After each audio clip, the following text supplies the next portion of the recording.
Everyone, मैं Meetu Shukla SPM blogs में आप सबका स्वागत करती हूँ। दोस्तों, आइए जानते हैं कि चंद्र ग्रहण कब लगा है। बुध पूर्णिमा यानी 5 मई को जो लगने वाली चंद्र ग्रहण है, उसका अवधि कितना मिनट से कितना मिनट तक का है ये अवधि, और इसके दौरान जो प्रेग्नेंट बहनें हैं उनको क्या करना चाहिए और क्या नहीं करना चाहिए, किस देश में किस तरह से दृश्य लगा है या उपछाया लगा है चंद्र ग्रहण, ये मान्य होगा अपने देश में या नहीं होगा मेरे इंडिया भारत में। सो सारी जानकारियाँ मैं यहाँ दोस्तों लेकर के आई हूँ। ये मेरा वीडियो अच्छा लगेगा तो मेरे वीडियो को आप लोग लाइक करेंगे, शेयर करेंगे, चैनल को सब्सक्राइब करेंगे। ज़्यादा ना देर करते हुए मैं बताने जा रही हूँ दोस्तों कि चंद्र ग्रहण की अवधि कब से कब तक है। तो दोस्तों, ये चंद्र ग्रहण की अवधि बुध पूर्णिमा को 5 मई को ये चंद्र ग्रहण की अवधि है। 8:44 से 1:02 तक इसका अवधि है। इसके दौरान हम लोग जो प्रेग्नेंट बहनें हैं उनको क्या करना चाहिए, क्योंकि इसमें सूतक मान नहीं होगा, क्योंकि हम लोग का देश में ये जो ग्रहण है से उपछाया है।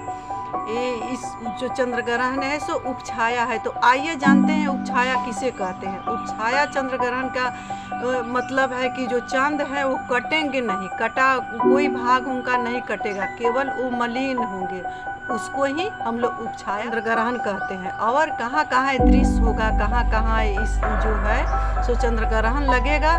सो आइए जानते हैं किस किस देश में इसका असर देखा जाएगा।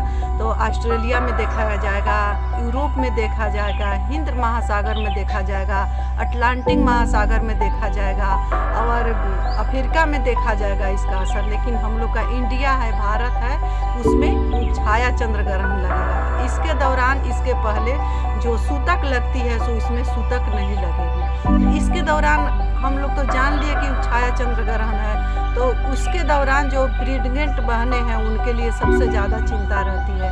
जो कि नहीं मानते हैं उनको लिए होता है ना, कभी बच्चा विकलांग हो जाता है, कभी एक आँख ही नहीं रहता है, कभी जो बच्चे का जो है माँ के गर्भ में है तो उसमें हार्ट बीट ही नहीं बन रहा है, कभी उसका पैर ही नहीं रहता है, तो कभी उसका एक कान रहता है तो दूसरा कान नहीं रहता है। तो उसी के वजह से होता है कि हम लोग चंद्र ग्रहण के दौरान जो भी नियम है प्रेग्नेंट बहने को उनको करना चाहिए, उसको मानना चाहिए।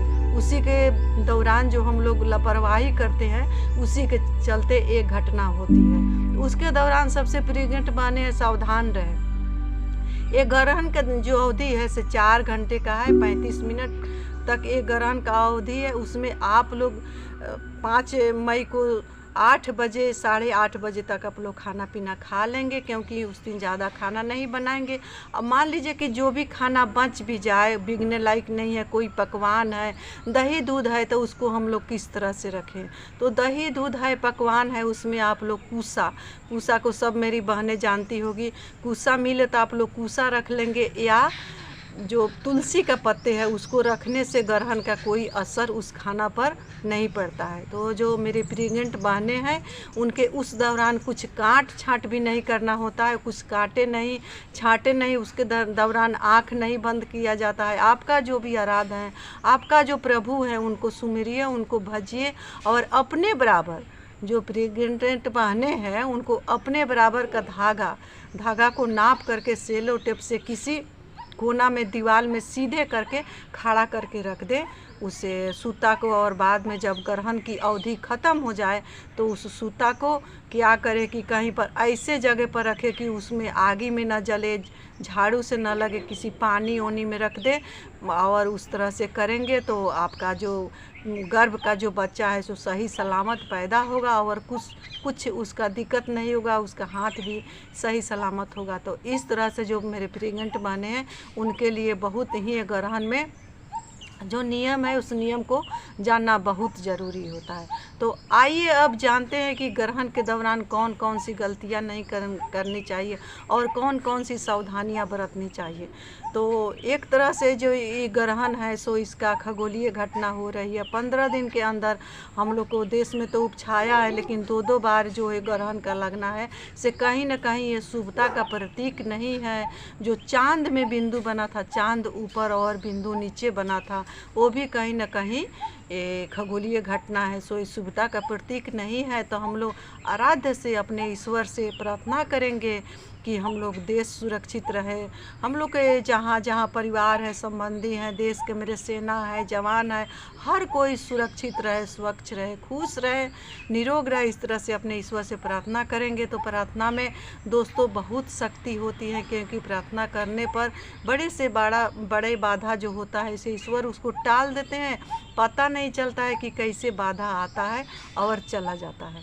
तो 1:02 जो है हम लोग का ग्रहण का जो अवधि है समाप्त हो रही है। तो उस समय तो हम लोग नहीं स्नान करेंगे, लेकिन सुबह जल्दी से उठेंगे और उठ करके अपने घर को साफ सुथरा करेंगे। उसके दौरान ग्रहण के बाद उसको साफ़ सुथरा करने का अपन घर द्वार को साफ़ करेंगे। उसके बाद स्नान करेंगे। हो सके तो आप लोग नदी, तालाब, बावली में स्नान करने जाएं, और नहीं तो अपने घर के पानी में ही, बाथरूम के बाल्टी में ही, टब में ही आप लोग थोड़ा सा गंगा जल डाल करके स्नान करेंगे और ईश्वर को प्रार्थना करेंगे। उसके बाद कुछ दान का महत्व होता है। तो दान करने के लिए उस दिन आप लोग दान करेंगे तिल और चावल, काले तिल और चावल, क्योंकि ये शुभता का प्रतीक है। जो भी बाधा है, ग्रह गोचर है, काले तिल और चावल का दान से कट जाता है। और काले तिल चावल का दान करने का मतलब है कि इसको इस तरह दान नहीं किया जाता है। उसमें आप आलू रखें, दाल रखें, उसमें आप नमक रखें और हल्दी रखें, और कुछ दक्षिणा 5 रुपया या 10 रुपया जितना हो उतना ही रखें, और उस तरह से दान करें। और ग्रहण की अवधि जब समाप्त हो जाती है तो जो कुस्सा डाले हुए हैं दूध में, दही में, तो उसको निकाल दें आप लोग, और आप लोग यूज कर सकते हैं। जो कोई मिष्ठान घर में रहता है उसमें भी डाला हुआ है, तो आप लोग उसको आराम से यूज कर सकते हैं। तो दोस्तों मिलते हैं अगले वीडियो में। मेरा वीडियो इतना ही तक का था। आप लोग जहाँ कहीं भी रहिए, स्वस्थ रहिए, खुश रहिए और खूब मस्त रहिए, हंसते रहिए, मुस्कुराते रहिए। हर हर